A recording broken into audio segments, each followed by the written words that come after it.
On enlève la casquette du fan de combat ultra engagé en mode guerre et on met la casquette du fan de stratégie et technique et nous avons un combat absolument pépite en main event de l'UFC 304. Leon Edwards contre Belal Mohamed, c'est l'intelligence de combat qui rencontre de superbes compétences pour chercher le chemin de la victoire face aux complexités du profil adversaire. Avec Brian, on vous analyse ça maintenant. Yo, this is Dustin Poirier. Bienvenue à Fight Minds. Bienvenue sur Fight Minds.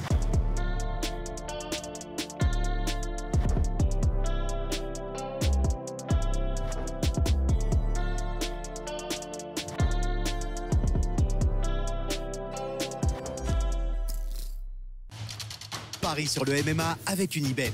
Quelle sera l'issue du combat? Une soumission? Un KO? Paris sur l'appli numéro 1 avec Unibet. 100 € de bonus sur ton premier pari. Brian, es-tu d'accord avec l'introduction? C'est un combat très prometteur, pas spécialement sur l'aspect engagé, mais clairement sur l'aspect technico-tactique. Ouais, moi j'aime bien le combat, moi personnellement. J'ai hâte de voir ça. Alors, ouais, stratégique, je pense. Si vous avez regardé la suite de leur carrière à tous les deux, suite à leur première rencontre, je pense que effectivement, il va y avoir de belles adaptations. Il y a eu une belle progression des deux côtés, et donc, oui, cette revanche, enfin, si on peut appeler ça une revanche. Ce combat, ce rematch, on va appeler ça comme ce ça. rematch, voilà. Oui, j'ai hâte de le voir. J'ai hâte de le voir. Ouais, je t'avoue que je l'ai revu hier et je me souvenais plus vraiment du déroulement. Je me souvenais que ça s'initiait sur un high poke. Je me souvenais que Belal avait bien mangé un high kick dans le premier round parce que je pense que Belal l'avait lui-même repartagé en disant moi je l'ai mangé après que Ousmane avait perdu sur ce même high kick. C'est pas exactement le même, mais voilà, Ouais, on est d'accord. c'est Cameroun. Et par contre, j'avais plus aucun détail et j'ai trouvé ça très intéressant de le revoir, surtout après avoir revu des combats plus récents de deux. Il y a effectivement une progression de part et d'autre, ce qui leur offre des nouveaux chemins vers la victoire et des ajustements stratégiques à faire. On en parlera dans la partie game plan, mais j'aime bien ça. Commençons par le challenger, hein, comme on fait toujours. Belal Mohamed, ils ont un palmarès identique, hein, quasi 23-3 et 22-3. Donc ici, Belal Mohamed, c'est 23 victoires, 3 défaites. 17 de ces 23 victoires sont à la décision. C'est de là que proviennent de nombreuses critiques. Maintenant, toi et moi, on en discute souvent. Être capable de gagner à la décision, voilà, c'est une preuve d'être capable de s'imposer sur plusieurs rounds contre son adversaire. Donc ça reste un argument de force. 14 victoires, 3 défaites à l'UFC. Les 3 défaites étant avant 2019. Et il est sur 9 victoires. Et quelque part au milieu, il a le no contest contre Leon Edwards. Comment est-ce que tu le décris? Comment est-ce que je décrirais? Je pense que c'est un combattant, c'est un vrai profil MMA, tu vois. Je pense que une de ses forces, et encore, il nous a un peu fait démentir là-dessus, mais une de ses forces reste quand même sa lutte et son grappling. Mais on a vu une vraie progression en boxe, tu vois, en pied-point, et notamment avec la super victoire qu'il a eu contre Sean Brady. Mais bon, un peu plus ennuyeux contre Gilbert Burns, mais contre Sean Brady, en termes de striking, c'était très chouette, quoi. Ouais. C'était sympa. Donc voilà, donc je trouve vraiment complet, et je pense que sa grande force, c'est pas tant. Je pense pas que ce soit quelqu'un qui soit très doué, tu vois, en sport en soi. Techniquement, il y a rien de flashy.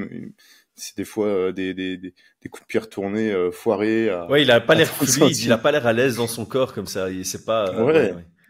On dirait que c'est quelqu'un qui a commencé sur le tard, qui a pas de passif sportif, tu vois. Ouais. Mais par contre, effectivement, pour combler ça, eh bien, il est là pour la victoire et il est très stratégique. Ouais. Et il semble, alors pas toujours de manière très judicieuse, ça on en reparlera, mais il semble suivre un plan, parfois relativement simple, mais qui l'amène à la victoire. Ouais, moi je pense qu'il est. Tu l'as dit, hein, c'est plutôt lutteur-grappleur, mais son striking s'améliore. Donc, je le considère comme suffisamment complet que pour avoir au moins un chemin vers la victoire contre son adversaire, suffisamment intelligent pour le trouver et suffisamment compétent pour l'obtenir. Ouais. Et avec une des forces aussi, c'est que en termes d'ego, il est là vraiment, il va ranger son ego de côté, malgré son surnom, tu vois. Où tu te penses que au final, c'est la seule manière qu'on se rappelle de lui sur ses victoires, c'est son surnom. Mais voilà, c'est la victoire avant tout. C'est compliqué hein, pour lui, pour sa carrière, parce que là, il a encore dû enchaîner je ne sais combien de victoires pour obtenir une chance au titre. Bah, c'est 9 au total avec ce no contest contre Edwards et je pense qu'il a 4 ou 5 victoires 5. depuis le no contest. Ouais, donc voilà. Donc Et quelqu'un de très... pour montrer son intelligence, j'ai envie de parler de ses 4 derniers combats statistiquement. Donc, Ok. sur 25 minutes contre Burns, il a tenté 0 takedown. Sur 10 minutes contre Brady, il en a tenté 0. Et il a défendu les 9 tentatives d'amener au sol sur les 9 tentés par Burns et Brady en combiné. Ouais. À l'inverse, 5 takedowns contre Vicente Luque dans la revanche et 7 contre Wonderboy Thompson. Et ça représente ses 4 dernières sorties. Donc, rien que statistiquement, on voit l'approche stratégique. Je suis contre un grappleur, on touche pas la lutte. Je suis contre des strikers, on touche à fond la lutte.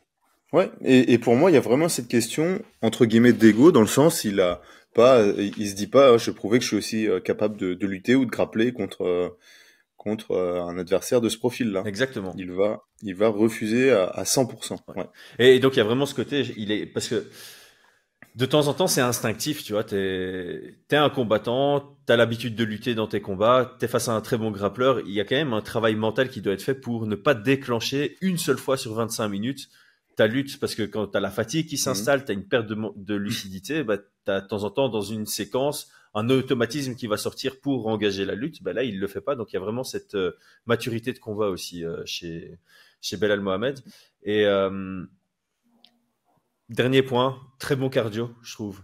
Slash, Ouais. très bonne gestion d'énergie. Je pense que tu en avais déjà parlé sur Burns, sur Belal. Il cherche pas le chaos sur une frappe. Il est économe dans sa façon de taper. Voilà, il y a peu d'énergie qui est déployée, mais suffisamment que pour faire un tout petit peu mal et pour ennuyer l'adversaire. Et donc, ça lui permet de tenir un rythme sur 25 minutes, que ce soit juste debout ou juste avec de la lutte. Ouais, et puis je pense que c'est quelqu'un qui est peut-être pas le meilleur à l'entraînement, qui s'entraîne avec des gars qui sont au-dessus de lui, et donc bah qui quand il s'entraîne, c'est l'orage, donc il est obligé d'avoir un bon cardio, tu vois. C'est pas genre il va dominer tous ses partenaires d'entraînement à 60-80%, tu vois. C'est clair, c'est clair. Donc je pense que ouais, c'est bien travaillé à l'entraînement. Et dans les défauts, faiblesses ou mauvaises habitudes, t'as relevé quelque chose?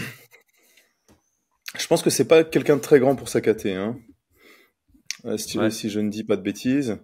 Pas très grand pour sa KT, bah, il a les défauts de ses avantages. Donc le fait d'être complet, c'est il est moyen partout. Et ça s'est fait ressentir sur la première rencontre avec Leon Edwards. Debout, c'était très compliqué. Ouais. Je pense que dans le défaut de ses avantages, c'est que il va suivre parfois un petit peu trop bien le plan de combat. Et même si ça va pas dans la bonne direction. Alors, il avait fait un ajustement, on en reparlera, hein, contre Leon Edwards. Pour moi, la stratégie du premier round était un peu catastrophique. Il l'a réadapté au deuxième. On n'a pas pu voir si ça allait payer. Pour moi, c'est un gars qui doit travailler sous pression, mais qui accepte parfois de travailler en reculant, et c'est souvent un peu une erreur. Ouais, il est bien meilleur quand il est sur le pied avant. Ouais, il est bien meilleur. Ouais. Et son dernier défaut, et on en reparlera aussi, pour moi, il est bien plus performant face à des droitiers que face à des gauchers. Et Et Edwards l'avait vu.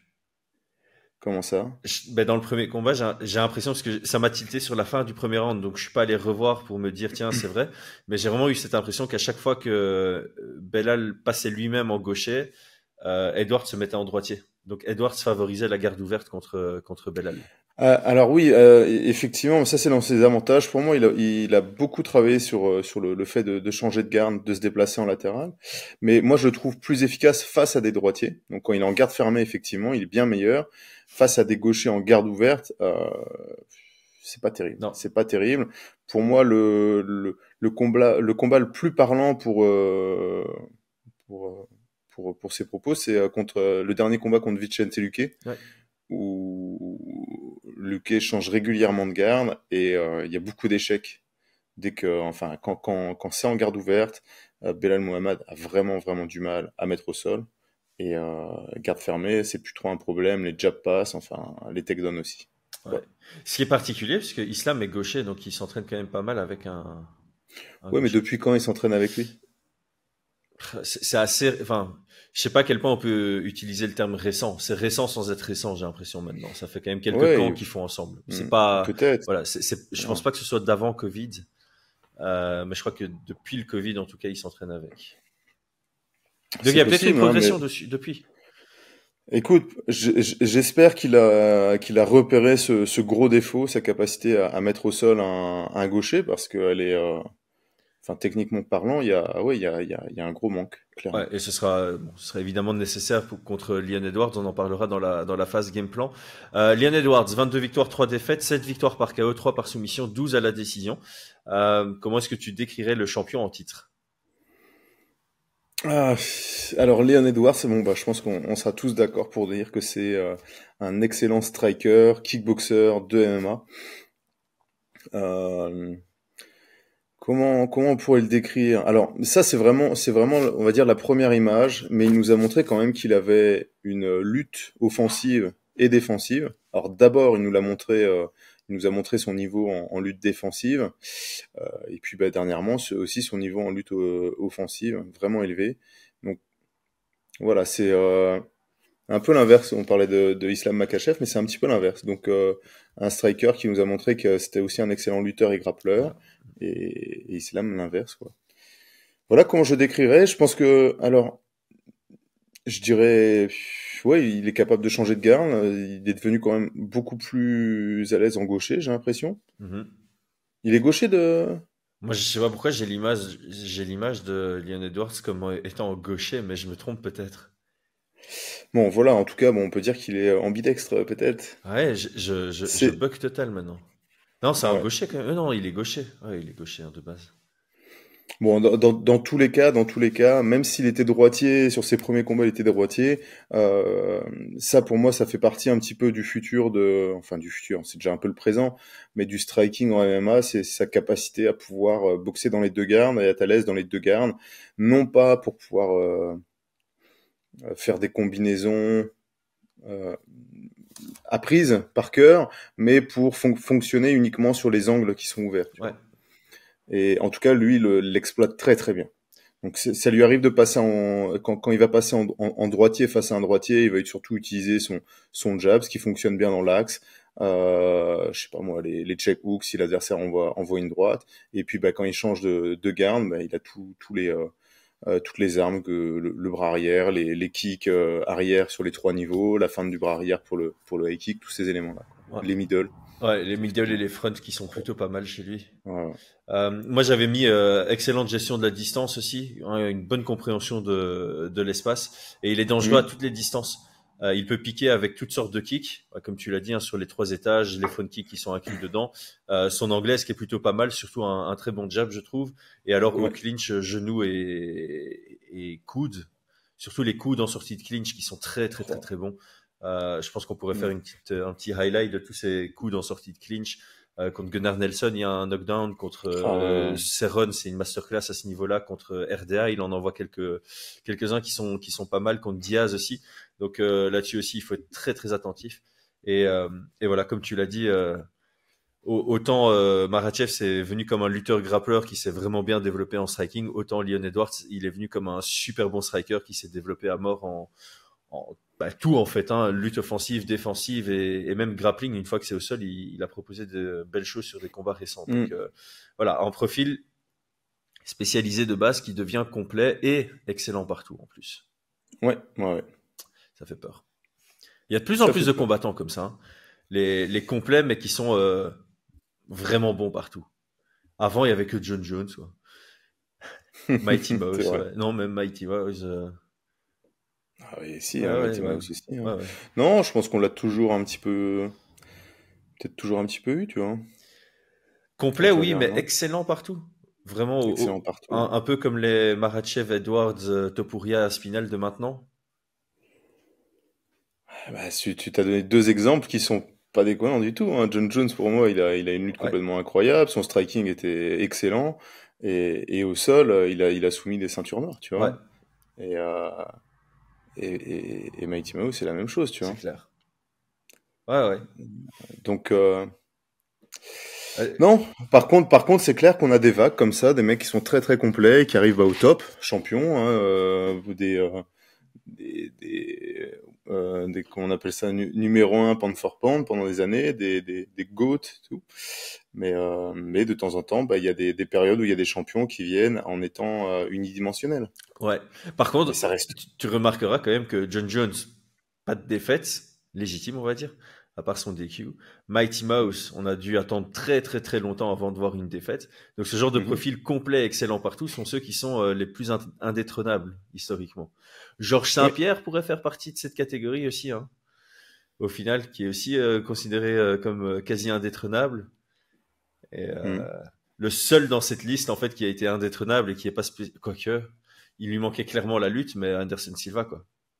Ouais, ouais, c'est vrai. Donc ouais, c'est peut-être, ça remet peut-être un peu en perspective Mhm, le mhm. côté, est-ce que c'est les spécialistes le futur du MMA ou est-ce que c'est les excellents partout? Ou est-ce que les spécialistes, tu gravis en tant que spécialiste d'une discipline, et puis quand tu arrives vraiment très très haut, tu deviens complet. Et je pense que ça, c'est peut-être ce qui est commun avec chacun, tu vois. C'est vrai. Mhm. Ah ouais. Peut-être à part Mighty Mouse qui est vraiment produit MMA comme ça. Faudrait revoir ses premiers combats, hein, parce que Ouais, à l'époque, est-ce qu'il était aussi complet?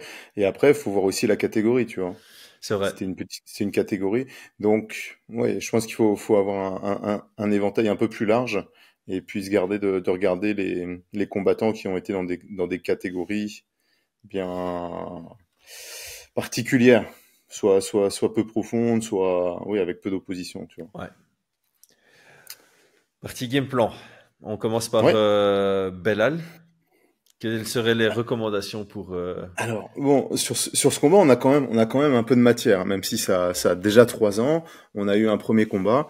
Alors, tous ceux qui se disent que, bah non, Léon Edwards était en train de lui rouler dessus, c'était un combat à sens unique. Je vous invite, à le voir à nouveau. 2, à prendre du recul sur le fait qu'il y ait eu 3 ans qui se soient écoulés. Et 3, que on était à l'entrée du deuxième round et que c'était un synchrone. Euh, donc ça, il faut bien l'avoir. On a parlé du cardio de Belal Mohamed, qui a un bon cardio. On n'a pas parlé du cardio de Léon Edwards, hmm, qui a un bon cardio, on peut le dire, clairement, ouais. mais qui a pu montrer des signes de fatigue, entre guillemets, notamment contre Ned Diaz au 5e, où il se fait toucher. Ouais, j'aime bien le fait que tu prennes pas l'exemple de Ousmane lors de leur deuxième combat Ouais, parce que c'était en t'inquiète. altitude. Ouais. T'inquiète, je l'ai pas pris. Mais au-delà de ça, même si Léon Edouard c'est un très bon cardio, il a un profil de combat assez explosif, Ouais. euh, qui forcément va. Bah, tu peux pas tout avoir, tu peux pas être explosif et endurant. Physiquement parlant, il a un cardio. Enfin, on sait qu'il a un corps qui va bien tenir pour envoyer des gros high kicks à 2 doigts de mettre des KO au premier round, mais sur la fin d'un combat, ça risquera d'être un petit peu plus compliqué. Ouais, Où il faudra une jolie feinte et un adversaire aussi bien fatigué, tu vois. exact. Bref, alors sur le game plan. Alors moi, pour revenir sur le premier combat, ce que j'ai remarqué, ce que j'ai pas compris, c'est que Belal Mohamed, ça check et directement il va se placer le long de la cage, tu vois. Oui, j'étais choqué. Hein, Ouais, ouais. et qu'est-ce que c'est que cette histoire? Et parce que dans mon souvenir, j'avais effectivement un Léon Edwards qui arrive, hop, qui se place, qui met la pression, presque qui ne respecte pas Belal Mohamed, tu vois. Et en fait, je me suis rendu compte que c'est pas Léon Edwards qui respecte pas Belal Mohamed, qui met une grosse pression et qui avance sur lui comme si de rien n'était. C'est Belal qui va se placer n'importe comment, tu Donc vois. c'est Belal qui se respecte pas. Non, alors Ouais, ouais, j'ai capté. je me suis dit non, c'est pas possible. Il y a quelque chose derrière, il y a quelque chose. Et il le refait une fois et 2 fois. Et puis il y a ces kicks qui arrivent. Et là, je me rends compte que quand on parlait du fait que c'est quelqu'un qui va un peu trop coller au game plan, je me rends compte qu'en fait, il s'est dit, ces kicks arrière sont extrêmement dangereux, je dois tourner sur ma gauche. Hmm. Et donc, en fait, pendant le premier round, tu comprends qu'il est toujours en train de se déplacer sur sa gauche. Il fait pas de changement de garde. Aucun changement de garde. Il va jamais sur sa droite. Je pense sincèrement que c'est en lien avec avec ses high kicks. D'ailleurs, il avait raison de se méfier de ses high kicks, Bien sûr, puisqu'il ouais. s'en prend un. Mais il surengage beaucoup trop sur la gauche et donc il se coince tout seul. Ok, donc dans sa tête, c'est je dois me déplacer loin de ses kicks et du coup, il en C'est- perd toute notion de l'espace. Où est-ce que je suis dans la Exactement. cage par rapport à mon adversaire, qui est quand même Alors, quelque chose qui doit être inconscientisé. c'est un truc basique entre guillemets ça. Ouais. Les coachs de boxe ils disent ouais tourne jamais sur si t'es en garde fermée, ils vont dire tourne surtout pas sur ta gauche parce qu'il y a sa droite etc. Donc t'apprends à tourner toujours sur ta propre droite. Mais enfin c'est pour moi ça je vais pas dire que c'est stupide en soi, mais c'est beaucoup trop basique. Ça veut dire qu'après tu te dis ah bah non je vais tourner que sur la droite et l'autre qui voit que tu tournes que tu surengages sur ta droite, bah, il va feinter un jab, envoyer un crochet avant, tu vois, et il va te cueillir. Bah là c'était un peu la même chose, sauf que là c'était une mauvaise gestion de l'espace et il se retrouvait coincé, acculé à la cage et à se faire jabber, kicker et perdre ce premier round large pour moi, enfin large. Bah oui, il est indiscutable, il est clair pour Edwards. Indiscutable, oui. En plus avec le high kick, je pense qu'il est indiscutable. Deuxième round, il commence à réadapter. Il commence à mettre de la pression. Je pense que il s'en est rendu compte, ou son coin lui en a parlé. Il commence à mettre de la pression. Et la stratégie est un peu meilleure. Sauf que bah, il se prend un gros middle avec un hip hook en prime. Et le combat s'arrête là. Ouais. Et donc, voilà, on sait pas ce que ça lui aurait permis. Alors, sur ce premier round, les autres informations qu'on a sur Belal. Donc, le fait qu'il tourne mal, parce que il tourne sur sa propre gauche pour éviter le high kick, et qu'il soit tout seul. Le fait qu'il ne change pas de garde pour pas aller sur la droite. Il n'engage quasi pas la lutte. Et les deux fois où il cherche la lutte, c'est avec des tentatives de takedown qui échouent. Ouais. Donc il va envoyer sa droite et partir sur essayer de saisir la jambe avant. Et puis la défense, elle est placée et tout. C'est un très mauvais choix technique pour mettre au sol en garde ouverte, d'envoyer le bras arrière et de partir sur la single leg. Il l'a fait contre Luque. Je crois qu'il y a eu en tout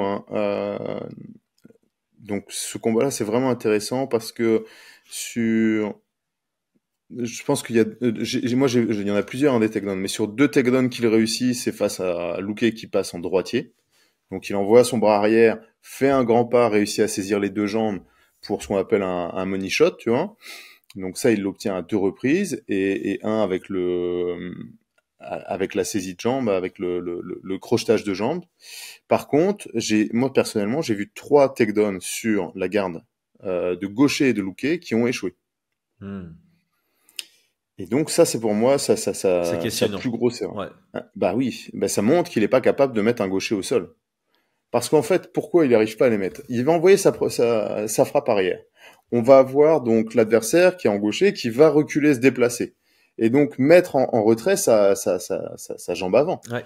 Avec une grande visibilité sur ce qui se passe. Parce qu'on est en garde ouverte. Donc, il voit la droite qui part, il le voit descendre, il a plus qu'à placer son frame et à reculer ses hanches. Et à défendre la single leg relativement facilement. Ce qui est pour moi une grosse erreur. Alors, quelles sont les techniques à privilégier? Moi, je vais vous les donner. Face en garde ouverte, souvent, ce qui va être le plus intéressant, ça va être d'utiliser son jab, tout simplement, pour aller saisir la jambe. Donc, le gaucher qui est là, il va couvrir, et en même temps qu'il se couvre, il couvre sa vue sur l'éventuel single leg. Ouais. Ok. Donc ça, c'est la première solution. Mais bon, après, on est en MMA, il n'y a pas les chaussures de lutte, les single legs restent quand même compliqués à obtenir. Je pense qu'il est, voilà, il est pas mauvais. Il a réussi à placer une single leg, un takedown avec Vicente Luque. Donc, il met au sol, il récupère son bras, il l'obtient bien. Sinon, l'autre solution, c'est de soi-même de passer en garde fermée. Donc, tu es droitier. Hop, tu passes en gaucher, tu envoies ton bras arrière, l'adversaire qui est en gaucher se couvre, ne voit plus, hop, ça te permet de faire ton pas et te retrouver dans dans une configuration beaucoup plus intéressante pour mettre au sol. C'est tu ça. vois. Et en plus, tu te retrouves dans ta garde. Si t'es droitier, tu pars en gaucher, t'envoies ton direct, tu shifts, tu te retrouves en droitier. Et c'est la garde dans laquelle tu as l'habitude de mettre tes takedowns Et c'est la habituels. garde, voilà.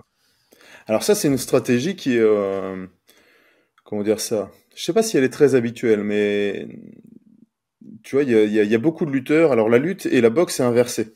Donc quand tu es lutteur, quand tu es droitier, tu viens placer ta jambe droite devant, c'est ta jambe de tirage. Et quand tu es boxeur, bah tu mets ta jambe droite derrière, c'est ta jambe d'appui pour les frappes les plus puissantes.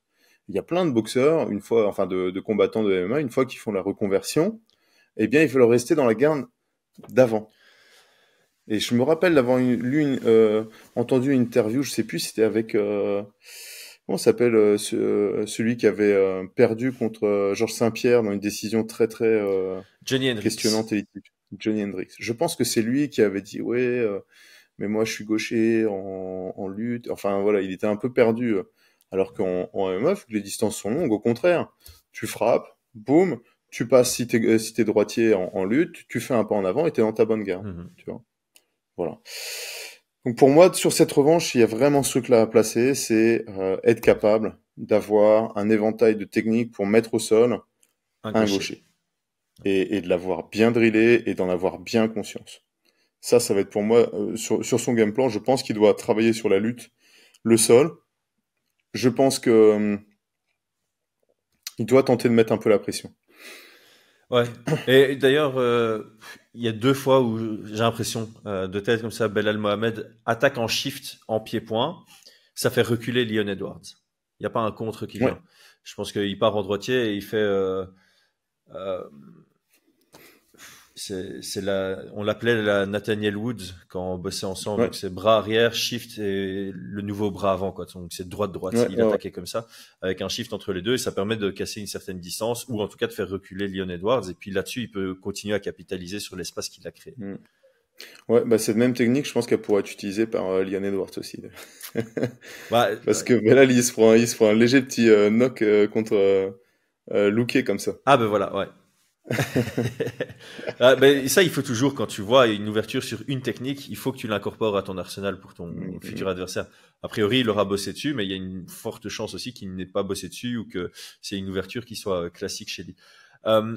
La complexité ici pour Belal, c'est de casser cette distance, parce que j'ai pas l'impression qu'il ait grand chose à proposer contre Edwards debout. En tout cas, on l'a vu dans le premier combat qu'il n'y avait pas grand chose, et je pense que c'est, même si son pied-point s'est amélioré, est-ce que ça rattrape la progression de pied-point aussi de Leon Edwards? Je suis pas certain. Je pense que ce qui pourrait être intéressant, vu qu'il a envie de tourner sur la gauche, les derniers changements de garde qu'il propose contre son dernier adversaire, excusez-moi, hein, Burns. Contre Burns, moi je les trouve intéressantes, mais il les utilise. Donc il va se placer en gaucher pour pouvoir se déplacer sur sa propre droite. Donc il est en gaucher, puis il passe en droitier sur sa propre droite, tu vois. Ouais. Moi, je pense que ça serait intéressant contre Leon Edwards de le faire, mais pour se déplacer sur sa gauche. Et donc il va être en droitier ici, face à Leon Edwards, hop, et puis il va partir sur sa propre gauche en gaucher. Ah, donc ça lui permet de s'éloigner de la jambe arrière, mais face à un gaucher, de se mettre dans son angle mort. Tu vois, ici, hop, et de passer là, tu vois. On n'est plus incapable de dire ces 2 mots sérieusement maintenant. Moi, j'étais sérieux là, pourtant. Ouais, et j'ai se pas vu retrouver ton sourire, tu sais. Je l'ai retrouvé, il faut qu'on fasse ça en podcast aussi. Se retrouver dans cet angle-là, tu vois, dans cet angle qui lui permettra, quand Leon Edwards se replace, de pouvoir faire ses shifts, soit pour une mise au sol, soit pour pouvoir, comme tu le disais, envoyer donc son bras. Moi, je partirais plutôt sur celui de Poirier, ce que j'appelle le Diamond Shift. Envoyer son bras arrière, changer de garde pour passer avec son jab et envoyer à nouveau son bras arrière. Tu vois. Ouais. Ça pourrait être des stratégies assez intéressantes. Et c'est des choses que j'aimerais bien voir. Tu vois. Donc, il n'a pas grand-chose à proposer. Par contre, s'il arrive à trouver des angles pour pouvoir shifter, mettre au sol, menacer les mises au sol pour pouvoir frapper, il pourrait être très très embêtant. Très très embêtant. J'aime bien. Bon, Belal, c'est un monstre de la décision. Je suis obligé de te poser Ouais. cette question parce qu'on en parle assez souvent dans nos podcasts. Quand on rentre dans un combat pour gagner une décision, on pense aussi à quels rounds sont les plus propices à être gagnés quand on a notre profil face au profil adversaire. Pour Belal, si tu dois sélectionner 3 rounds, dans lesquels doit-il vraiment chercher à les prendre? Pour moi, le 1, il doit être en capacité de le prendre. Le premier round, étonnamment. Je pense que sur les rounds, moi je dirais le 1, 3, 4. Ça doit être les rounds qu'il doit prendre. Et survivre au 5. Parce qu'on a vu que Edwards, il était quand même capable de finaliser. Mais j'ai envie de dire que je pense sincèrement que Belal doit prendre les rounds où il obtient une vraie phase de lutte et de grappling. C'est ça. Ouais. Tu vois. Et donc, j'ai envie de dire, peu importe s'il prend le 2, 3, 5, 3, 4, peu importe. Mais s'il réussit à mettre au sol, il doit prendre ce round-là. Il doit frapper, il doit faire du dégât, il doit garder la mise au sol, s'installer dans le dos, ce genre de choses, frapper. Même si le combat est moche, il doit absolument prendre ce round-là. Ouais, moi j'avais mis, il doit pas avoir peur de salir le combat. Ça va être difficile, mais il pourrait même frustrer Edwards devant son public. Après, Edwards est quelqu'un de très... quel mot utiliser Composed. Ouais, Non. voilà, c'est ça le mot que je cherchais, tu vois. Posé, très... Il est dans son combat, il est concentré sur son combat, il est concentré sur la victoire. Je pense pas qu'il pense au public et je pense pas qu'il pense à faire le spectacle. Moi, j'aime bien son style. Il a de très beaux finishes, mais je pense que lui, dans son combat, c'est comment je gagne. Et c'est pas comment je gagne avec la manière, comment je gagne avec un finish. Tu vois. Ouais. Non, c'est sûr. Donc, j'ai pas envie de te donner vraiment les rounds. Je pense que ça va être vraiment plutôt sur l'aspect opportuniste, tu vois. Ouais. Mais je pense que si ça passe, si stratégiquement il réussit à trouver et qu'il a bien bossé, je le vois bien prendre le premier round sur des phases de grappling et de lutte un petit peu chiantes en soi, un peu frustrantes pour le public. Mais je pense le voir prendre le premier. Je le vois difficilement prendre le deuxième, parce que je pense que ça sera un petit peu énergivore. Et puis après, ça sera vraiment en fonction des opportunités sur au moins 2 autres rounds. Mais c'est peut-être un bon moment pour parler de ce qui me semblait moi un peu bizarre dans leur premier round, mais c'est peut-être parce que je fais l'analyse maintenant et leur état d'esprit n'était pas le même au premier combat. J'ai l'impression que c'est Leon Edwards qui a initié le plus de lutte ou de clinch dans le premier combat. Oui, c'est vrai. Belal a réussi à bien capitaliser dessus, parce que chaque fois qu'il est contrôlé à la cage, il retourne la situation lui-même. Physiquement, et techniquement, tu sens qu'il avait des réponses à ça. Par contre, j'ai l'impression que c'est Belal qui sort du clinch. C'est à l'initiative de Belal de séparer le clinch. Et ici, pour ce rematch, j'ai plus tendance à conseiller l'inverse. À Edwards de éviter de trop initier de clinch ou de grappling, et Belal plutôt de les conserver au moment où il y a une phase où on est au corps à corps. Ouais, je suis d'accord. J'étais d'ailleurs assez surpris. Je pense que les commentateurs l'étaient aussi de voir Leon Edwards engager de la lutte.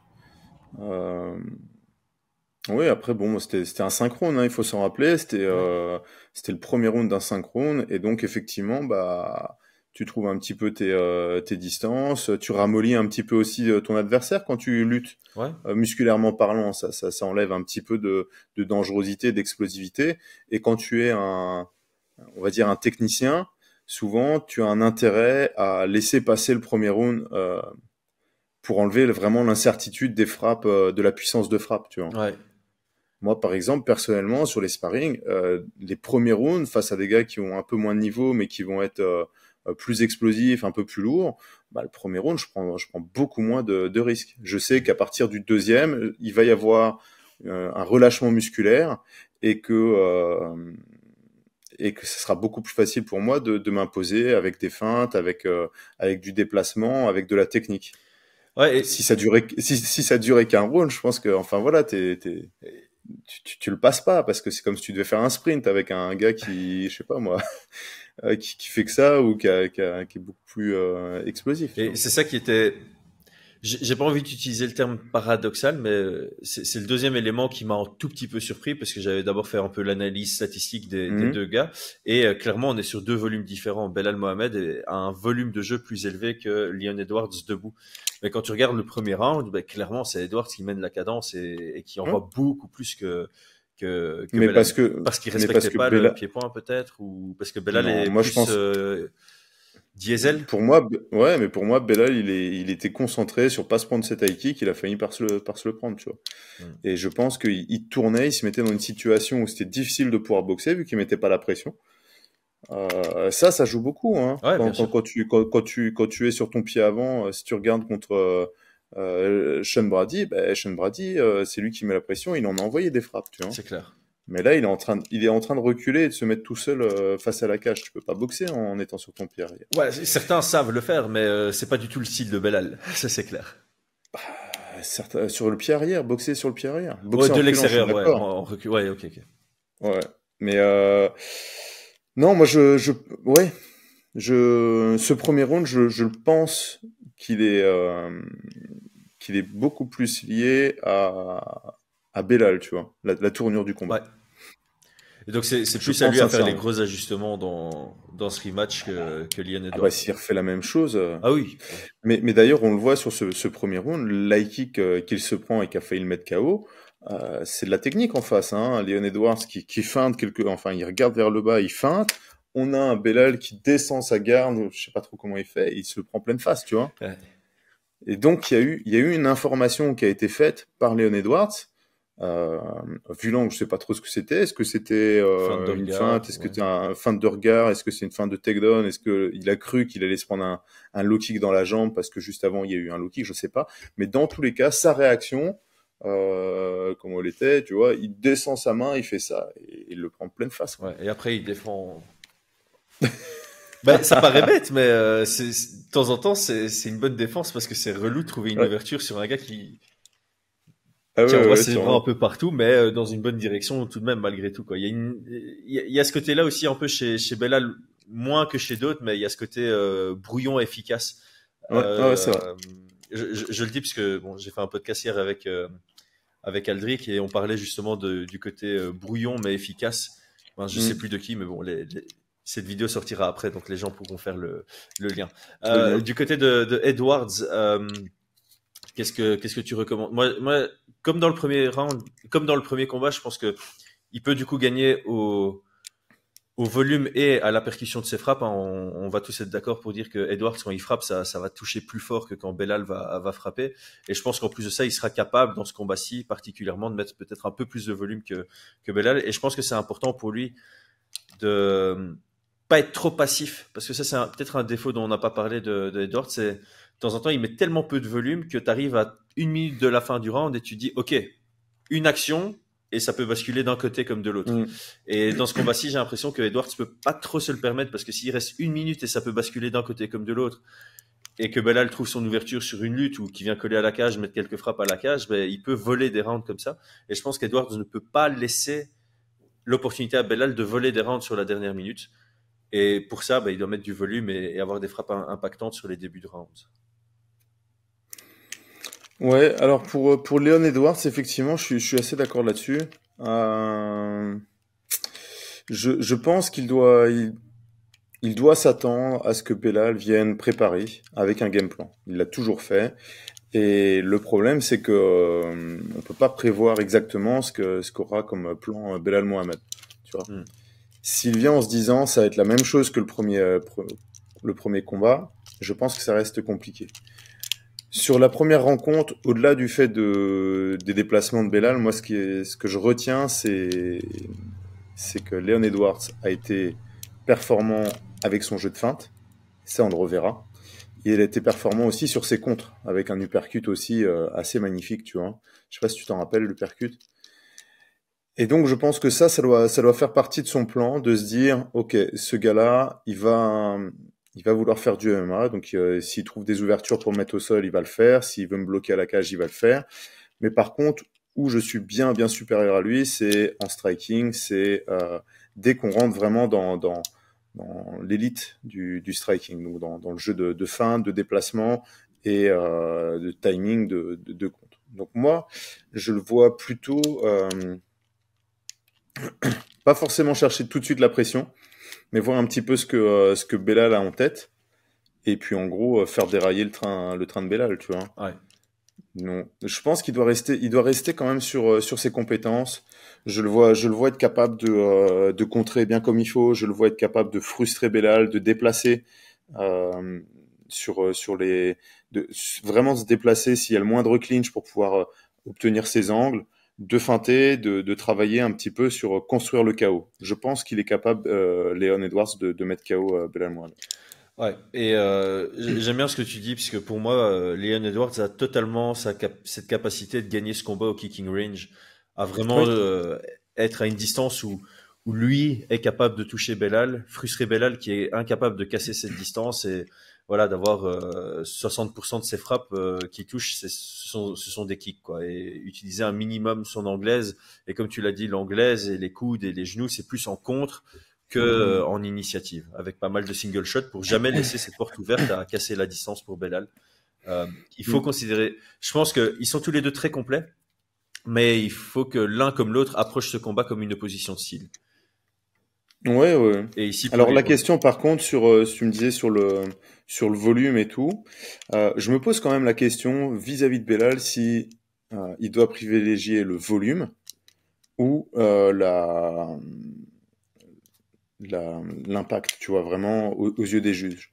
Et Belal moi, ou Edwards? Non, Leon Edwards. Edwards, okay. Tu parlais de ça, hein, Oui, mais c'est parce que tu as dit Belal et j'étais là, Belal, il a pas trop le choix, lui, c'est volume. Non, contre Belal, spécifiquement contre Belal, je pense que Leon Edwards aurait un intérêt à chercher les coups durs, les coups qui marquent. Alors, pas chercher un coup dur, mais prendre des moments dans les rounds pour emporter les rounds.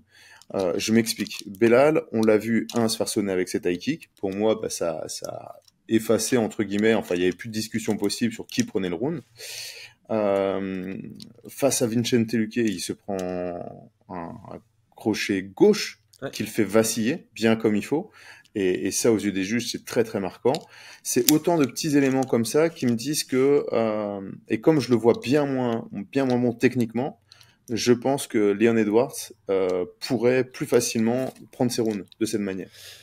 Parce qu'imagine qu'il privilégie le volume. Il touche pendant 2 minutes. Et après, on a un Belal qui réussit à le bloquer, le mettre au sol, qui touche avec des petites frappes, avec du volume de petites frappes pendant 2 minutes. Et on se retrouve avec des juges qui doivent privilégier quoi, le grappling ou le striking, on sait pas trop. Il y en a un qui met striking, 2 qui mettent grappling, et on se retrouve dans une décision où on se posera la question de la justice, de la justesse de la décision. Tu vois. Ouais, en fait, ce qui s'est passé moi dans mes choix, c'est j'avais d'abord mis gagner à la percussion des frappes, et puis en revoyant le premier combat où il dominait aussi au volume, j'ai rajouté le mot volume derrière. Je pense pas qu'ils doivent avoir un haut volume, il doit juste avoir un plus haut volume que Belal, ce qui était pas compliqué dans le premier combat, parce qu'en fait, Belal a juste très très peu envoyé, en tout cas dans le premier round. Voilà, et donc c'est pour ça que je pense qu'il faut s'attendre à avoir peut-être un Belal qui arrivera un peu comme il est arrivé sur le deuxième round. Mettre de la pression, chercher à imposer un petit peu plus. Et donc là, j'ai l'impression que les contres seront plus intéressants, parce qu'on l'a vu, hein, le contre qui place Leon Edwards quand Belal cherche à rentrer avec son bras arrière, il envoie un middle pleine balle. Toutes ces frappes-là, elles vont être percutantes, et même si on a 3 dans le round, ça peut être suffisant pour prendre le round. Et comme moi, je suis persuadé que Leon Edwards a les compétences de mettre KO Belal Mohamed, eh bien, je le vois plutôt chercher à prendre ses rounds comme ça. Et puis, s'il gagne par KO, voilà quoi, tant mieux. Pronostats, il est temps de se mouiller ou pas se mouiller. En tout cas, sur unibet.fr, qu'on remercie encore une fois, Leon Edwards est favori à 1,46. Belal est à 2,53. Il n'y a pas besoin de faire d'arrondi. On est sur le 65-35 à l'avantage du champion. Est-ce que tu t'alignes à ça? Quel est ton pronostic? Quelle est ta préférence? Écoute, j'ai pas regardé les stats avant. Tu m'aurais demandé, j'aurais donné un 65-35 aussi, donc je m'aligne. Je m'aligne et j'aurais même pu voir un petit peu plus parce que on peut imaginer que le 65-35, il y a des points qui sont donnés en plus vis-à-vis de Leon Edwards parce qu'il est champion, parce qu'on sait que suite à une prise de ceinture, souvent le niveau et la confiance se décuplent. Donc je suis assez raccord, tu vois. Je suis assez raccord. Je peux voir les deux scénarios, hein, donc je vois pas un 80-20 ou un 90-10 parce que Belal il a quand même les armes pour pouvoir nous surprendre et nous surprendre, faire ce qu'on pourrait imaginer qu'il fasse pour gagner. C'est ça. Mais ça reste difficile. Je vois quand même Leon Edwards bien devant sur ce combat-là. Mais en fait, c'est ça, c'est ce que je disais au début sur Belal. Selon moi, il est suffisamment complet pour trouver un chemin vers la victoire contre n'importe lequel de ses adversaires, suffisamment intelligent pour savoir lequel c'est et suffisamment compétent pour l'imposer. Mais ici, je suis pas certain qu'il soit capable de l'imposer contre Leon Edwards. Mais effectivement, 35% de doute, ça me semble pile poil sur la juste. Ouais. Je pense que voilà, les codes sont bien définis ici. Elles reflètent très très bien le combat avant qu'il ait lieu. Du coup, question. Je t'ai entendu dire il y a 2-3 minutes là que tu voyais Leon Edwards capable de construire son KO et donc de mettre KO Belal. Est-ce que c'est ton chrono? En fait, Belal, il est solide, hein. Est-ce que, enfin, il est solide. On l'a vu quand même prendre. La première fois qu'on le lookait, il prend KO ou c'est un Dark Show qui part dans le knockdown? Je sais même plus maintenant. Je suis pas allé le revoir, mais. Ah non, c'est KO, hein. Je punch au premier round, tu vois. Ouais. Je crois que c'est le seul hein, qu'il a pris en défaite. Ouais. Pronostic, bah c'est un pronostic un peu risqué. Je pense que les codes de Paris le reflèteront sûrement, mais on sera plus proche. Le pronostic sera plus proche d'une décision de Leon Edwards. Ouais, moi c'est mon pronostic et j'allais admettre. Hein, je me mouille pas du tout. Je crois que c'est genre tu demandes à 100 personnes, ben, ceux qui ont, enfin le prono le plus le plus nombreux, probable, ce sera ça quoi. Ouais. Oui, je pense. Hein, je pense qu'on sera sur une décision. Mais je vais quand même prendre le risque. Hein, je vais quand même penser. Mon pronostic sera quand même Leon Edwards par KO au KO TKO 3e. Ouais. Ouais, le problème que j'ai avec ça, c'est j'ai vraiment l'impression que Leon Edwards, maintenant qu'il est champion, c'est encore pire qu'avant. Il y a plus du tout cette recherche de faire le petit plus, tu vois. C'est ok. Maintenant, moi, je suis champion, je défends mon titre. On l'a déjà vu chez beaucoup de champions, ça, et je pense que Leon Edwards, mais après, ça ne ferme pas la porte à des finishes, hein, mais... T'as 2 combats hein, où tu peux dire ça. Donc là, sur les 2 combats, c'est Usman et Covington, ouais. où il gagne sur les décisions. Colby Covington, pour le mettre KO, c'est compliqué. C'était un combat qui était... comment dire ça, où t'es pas là à te dire ouais Colby a vraiment des ouvertures pour me mettre KO, tu vois. Ouais, mais moi je le trouvais vraiment au-dessus de Colby et j'ai pas senti, et c'est pas une critique du tout, j'ai juste pas senti cette recherche de faire plus. Il avait le combat entre les mains, il l'a maîtrisé et il y avait pas une recherche de risque particulière. Ouais. Voilà, c'est logique. Mais voilà, c'est pour ça que moi je me positionne vraiment sur le Edwards à la décision parce que je pense comme toi qu'il est capable de mettre KO, mais. Et on a aussi autre chose hein, qu'il faut avoir en compte, c'est que obtenir un KO face à un adversaire, c'est pas forcément face à un adversaire plus faible que tu obtiens le KO. Le KO, il s'obtient aussi parce que ton adversaire, il est là, il veut gagner, il va se surengager, il va donner de l'énergie, et toi, quand tu vas frapper, ce que tu appelles comment on appelle ça, la collision. Eh bien, la collision, elle se fait que quand t'as un gars qui est là aussi pour se battre, tu vois. Un gars qui a tendance à reculer, etc. Vas-y, pour le mettre KO, ça va être compliqué. Tu le vois dans le monde de la boxe, quand les gars ils font venir des journeymen, tu vois, des gars qui viennent pour perdre, là, avec des palmarès négatifs.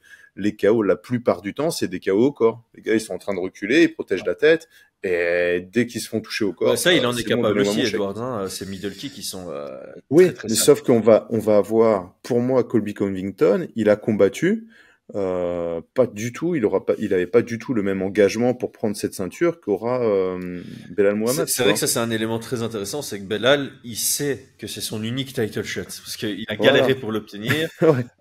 Il n'est pas ultra suivi, il n'a pas un gros engagement derrière lui, ses combats ils plaisent pas à la plupart du public. Donc à moins d'une méga split ici sur un Fight of the Year, il va pas obtenir de rematch et donc s'il perd, il aura de nouveau besoin d'enchaîner 4-5 victoires avant d'avoir un title shot. Et donc, pour moi, le combat, la victoire par KO est plus probable contre Belal Muhammad que contre Kamaru Usman, qui avait sûrement peur de se faire remettre KO, ou que contre Covington, qui est plus attiré par l'argent que par la ceinture, tu vois. Ouais, alors que Belal, ici, clairement, il aura très faim. Voilà. Belal, il a très faim, il va vouloir prouver, et donc il va bien, ça va être un vrai combat, tu vois. Ça va être un gars qui va engager des frappes, quand il va engager pour lutter, il pourrait engager avec beaucoup de volonté et se prendre un contre et se faire mettre KO, tu vois. Ouais. Donc moi je trouve que c'est plus probable. Je pense pas que ce soit une volonté de Leon Edwards de s'asseoir un petit peu sur la ceinture et se dire bah non, je pense qu'il n'y a pas que ça, tu vois. J'allais dire réponse samedi, mais en fait, on a pris de l'avance. C'est la deuxième fois cette année qu'on n'analyse pas un main event qui arrive là. Et du coup, on a pris de l'avance sur le 304. Donc, réponse dans 8 jours. Brian, merci. Abonnez-vous les gars. Ciao, ciao. Ciao tout le monde.